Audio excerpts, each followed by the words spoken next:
자, 안녕하십니까. DTV 칼럼의 김카스입니다. 반갑습니다. 예. 자, 오늘은, 방송 제목대로 박영수 재판으로 미리 보는 이재명의 대장동 재판에 대해서 말씀을 드려볼까 합니다. 자, 금요일이었죠. 금요일 날 박영수, 그 다음에 김인섭의 재판이 있었는데, 자, 김만배, 홍성근, 자, 김만배와 홍성근도 50억 클럽이었죠. 이 하천대유 김만배가 홍성근에게 50억을 빌려를 줬는데, 다시 갚았다. 그래서, 징역 6월에 구형을 받았습니다. 김만배하고 홍성근은. 하지만 박영수는 징역 12년을 받았어요.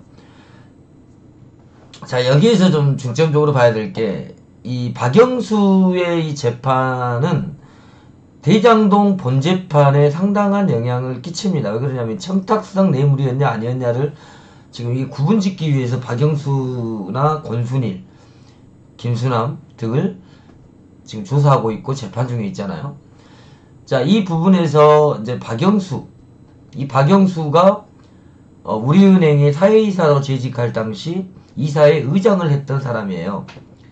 원래 검사였고, 그 다음에 박근혜 국정농단 사건을 수사했던 특별검사였고, 자, 이런 사람을, 자, 김만배가 우리은행의 대장동 개발의 컨소시엄으로 참여시켜주는 대가, 그럼 나 당신한테 200억을 주겠어.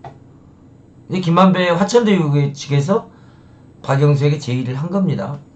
자, 이것도 뇌물로 본 거예요, 검찰은.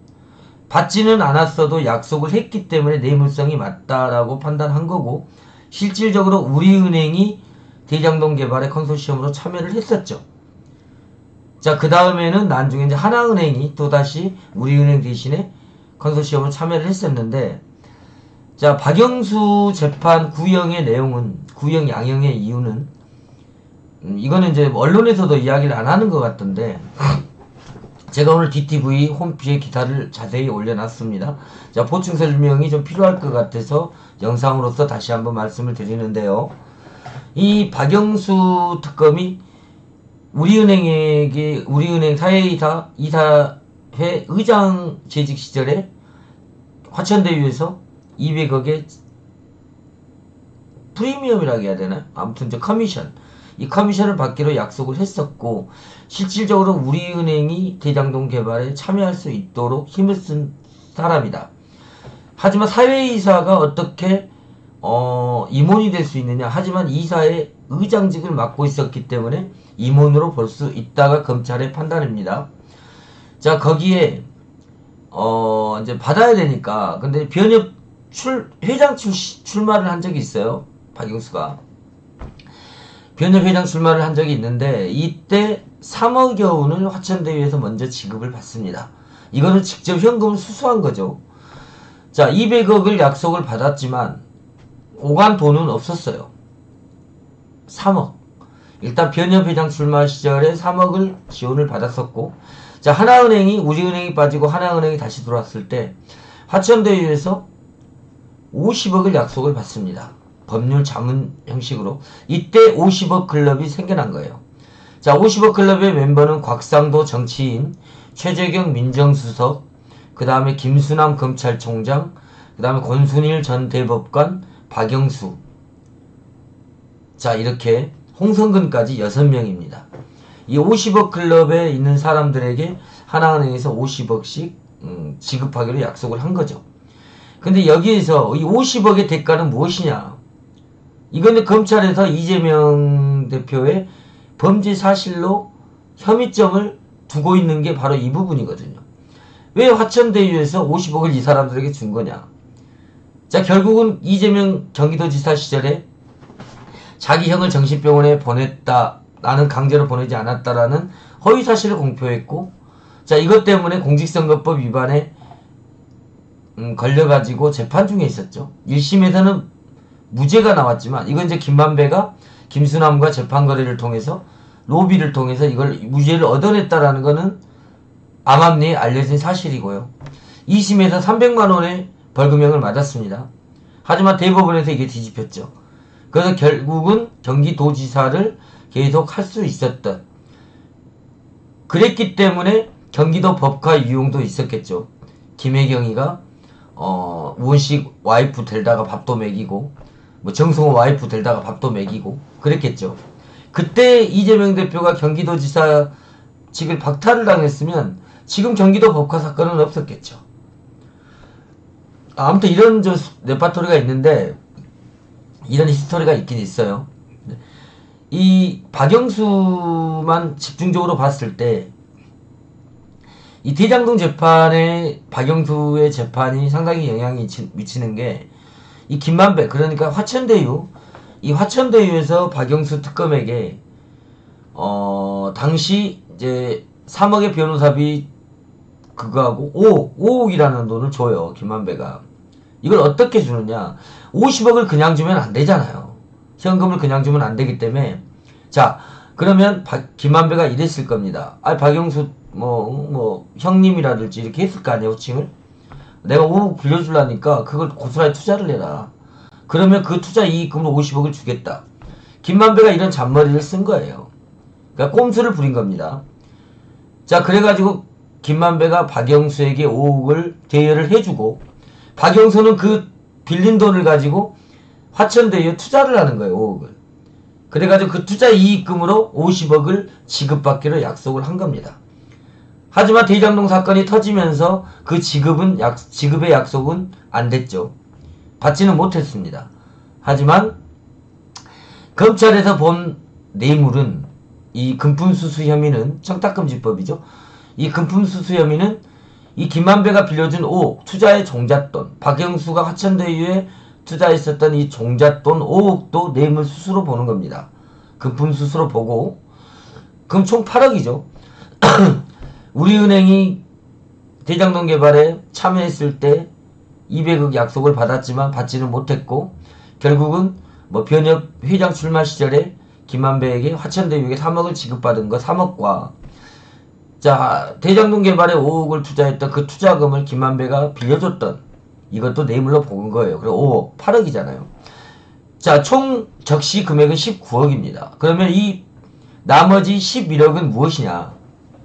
어떤 명목이냐?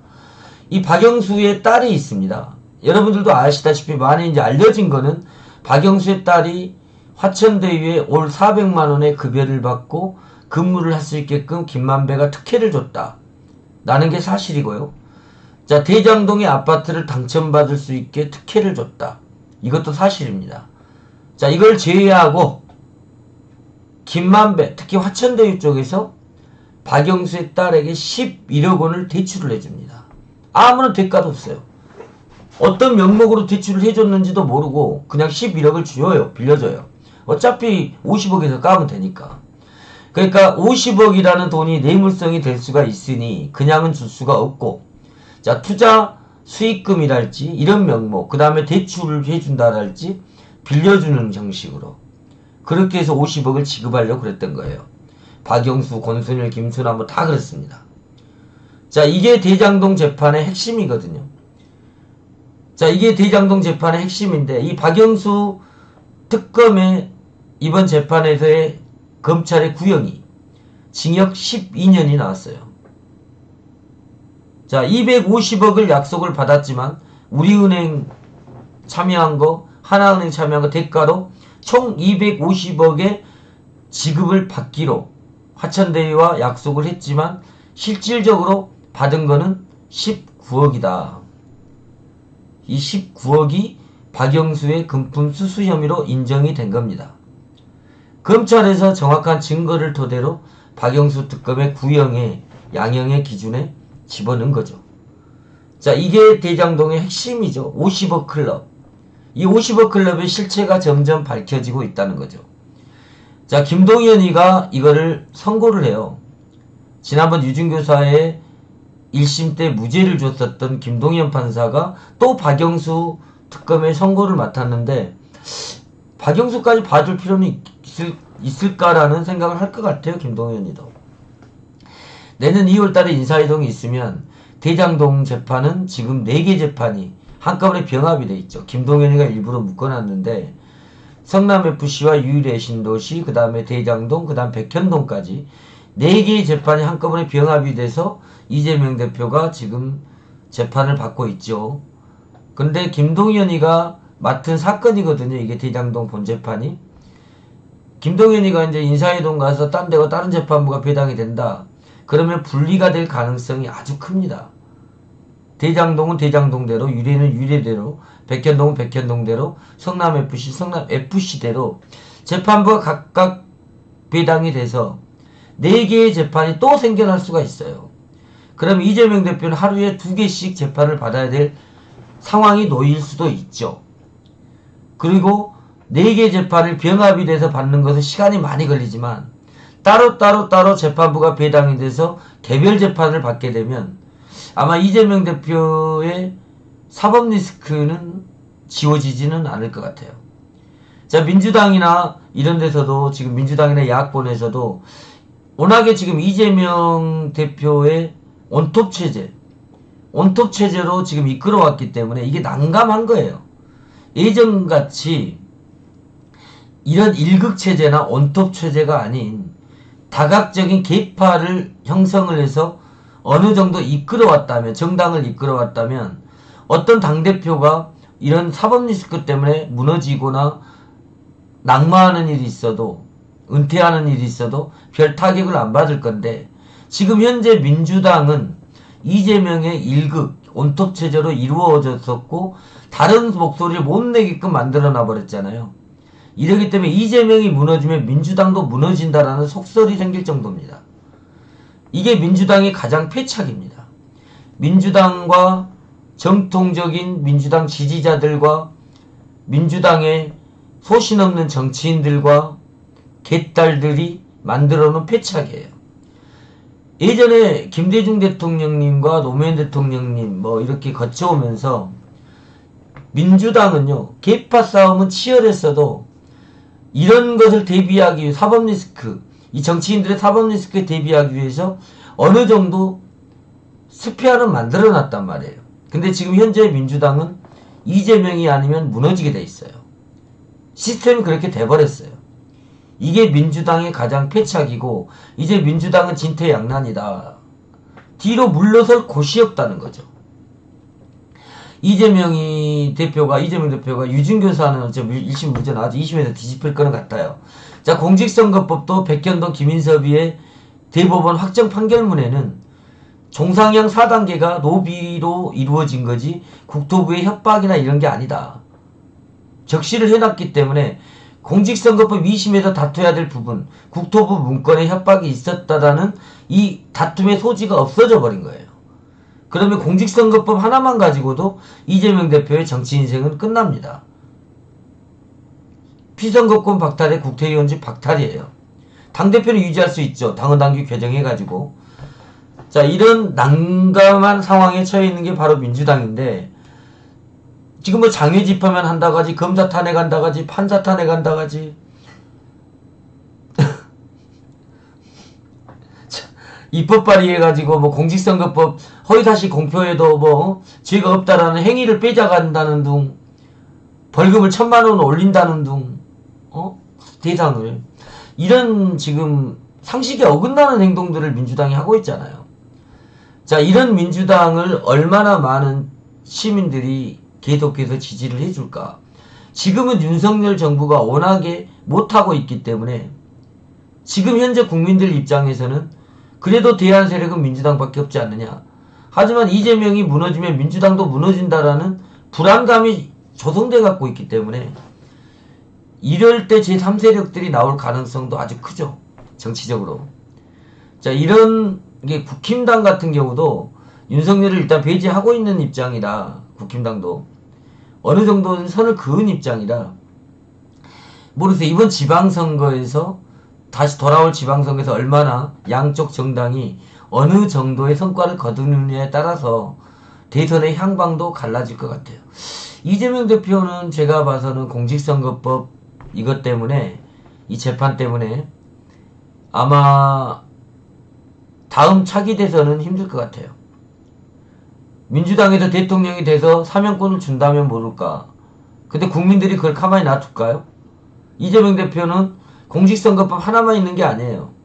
경기도 법카에, 대북 송금에, 그 다음에 정자동 힐튼 호텔에, 인허가권, 그 다음 백현동, 남아있는 재판만 지금 6개고, 하고 있는 재판만 6개고, 다시 또 플러스 될 재판이 이번에 김용 재판에 적시됐었던, 판결문에 적시됐었던 이재명의 언급, 이것만 가지고도 정치자금법으로 고발이 됐잖아요.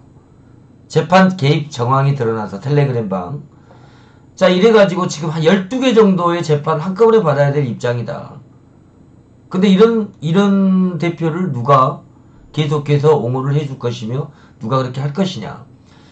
자, 민주당에서 항상 우려의 목소리는 나왔었죠. 이런 걸 대비해서 대안 세력을 키워야 된다.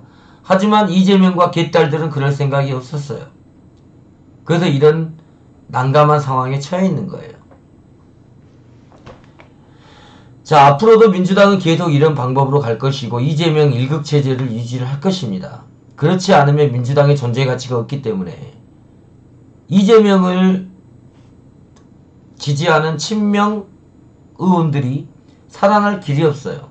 이렇게 가지 않으면. 이 체제를 그대로 유지하지 않으면. 그래서 민주당은 더욱더 수렁으로 빠질 것이다 라는 게 대부분의 전문가들의 의견입니다. 공통적인 의견. 그리고 시민들도 그렇게 많이 생각을 하고요. 자, 아무튼 이재명은 어떻게 보면 정치 생명은 거의 끝났다고 봐야 된다라는 게 저의 생각입니다. 예. 자, 오늘 영상은 여기까지 하겠습니다. 들어주셔서 감사합니다. 지금까지 DTV 칼럼 김칼스였습니다. 감사합니다. 안녕히 계십시오.